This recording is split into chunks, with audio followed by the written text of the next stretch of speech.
My name is Leo, and I am an urban explorer, a urbex photographer. I seek out abandoned places to capture their decay. Last month, I located the abandoned Great Coast Steel Mill, a plant so massive it had its own zip code. It was sealed off and illegal to enter, but the decay was irresistible. I climbed the rusted fence late one afternoon, entering a labyrinth of towering machinery, dark catwalks, and tunnels. The air smelled thick with iron and old grease. The silence of the decay was profound, but something felt wrong. The silence felt like it was holding its breath. I was hunting for the old foundry, the heart of the mill, but instead, I found a section of the floor that had been recently sealed with heavy, new steel plating. This was strange. If the place was abandoned for 20 years, why the fresh seal? I found a loose bolt and managed to pry open the small gap. The darkness below was absolute, but the air coming from the gap was different. It smelled clean, almost sterile, mixed with a faint, sharp smell of copper. I squeezed through the gap. I was in a vast, dry, underground chamber. In the center stood a single towering piece of machinery, an old industrial stamping press, designed to crush metal with tons of force.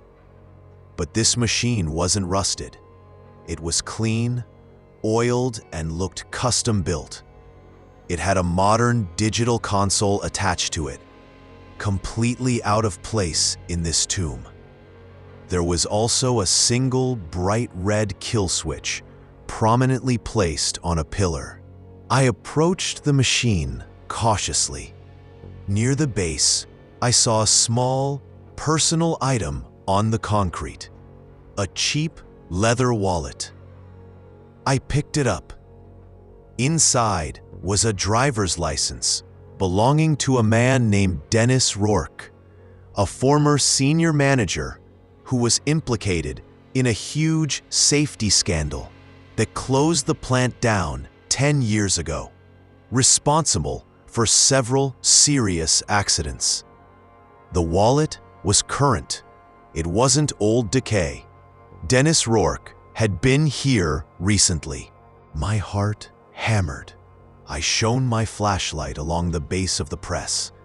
The concrete was clean, but directly beneath the piston mechanism, I found a small dark area where the porous concrete was permanently stained, deep, dark red and brown.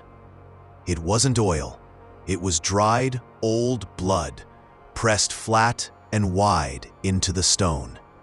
Whatever happened to Dennis Rourke, it had happened right here, and it had been messy. I was turning to run when I heard the sound, not the metallic settling of the old plant, but a sound I hadn't expected. The low, powerful hum of electricity being channeled to the press.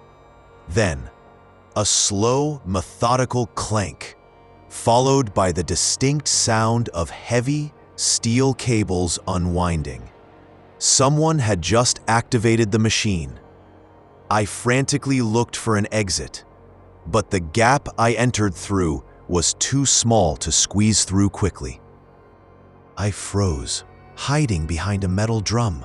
The machine was humming louder. I heard a soft footstep on the main floor above the chamber. Someone was moving. I held my breath, looking into a small, oily pool of water on the floor. In the dark reflection, I saw a figure walk past the gap I came through. A tall, heavily built person in old, dark overalls, wearing a thick, dirty welding mask that completely obscured their face. The reflection was distorted, terrifying. The operator didn't see me, but he knew I was down here. He walked over to the digital console and pressed a button. A loud, bone-shaking crunch echoed through the room as the massive piston descended, testing its crushing strength. He was sending a message. I had to get to the red kill switch. It was my only chance. I darted out from behind the drum, crawling low toward the pillar. I reached the pillar, stretching my hand up to slam the kill switch. I heard the operator running towards me.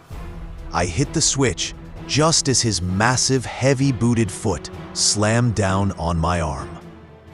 He didn't kick. He stepped on it, using his full weight. The sharp pain was blinding.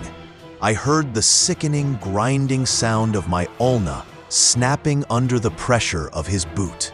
The machine died instantly as the switch activated. The operator hesitated, then slowly lifted his boot. I screamed silently, clutching my broken arm. He stared down at me through the dark glass of his welding mask. He didn't chase me. He simply pointed to the base of the press, then to the wallet I had dropped, then back to my arm. The meaning was clear. This machine is for retribution, and you are not the target. Yet, the operator slowly turned away, walking back to the control panel, apparently determined to override the kill switch. That gave me my chance. I scrambled back toward the tight gap, dragging my shattered arm behind me.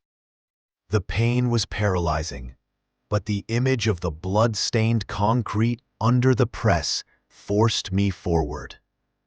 I managed to squeeze through the gap, my camera gear scraping uselessly on the steel plate. I crawled out of the plant and into the dark night, adrenaline masking the pain. I didn't stop until I reached the main, rusted gate. I looked back at the colossal mill. There were no lights on, but deep within the structure, I heard the faint, distant whir of the press starting up again. He had bypassed the switch. I threw myself over the fence and ran to my car, leaving a smear of blood on the rusting iron.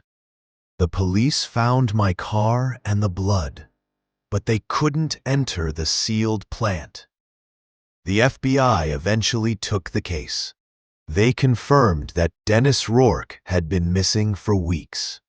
They also found evidence that the old mill contained several sealed-off areas related to unsolved disappearances of other corporate executives involved in the safety scandal.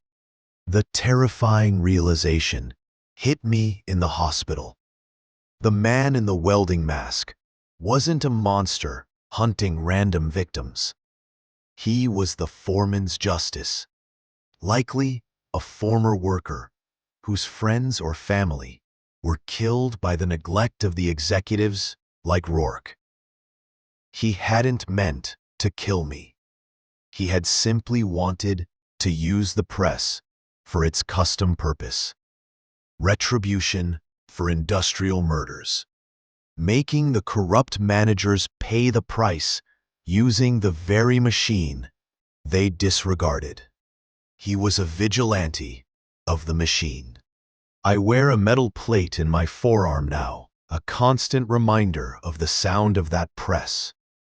The Great Coast Steel Mill was eventually demolished, but sometimes, late at night, when the city is quiet, I swear I can still hear the distant, methodical whir of heavy steel cables unwinding, followed by a low, powerful crunch.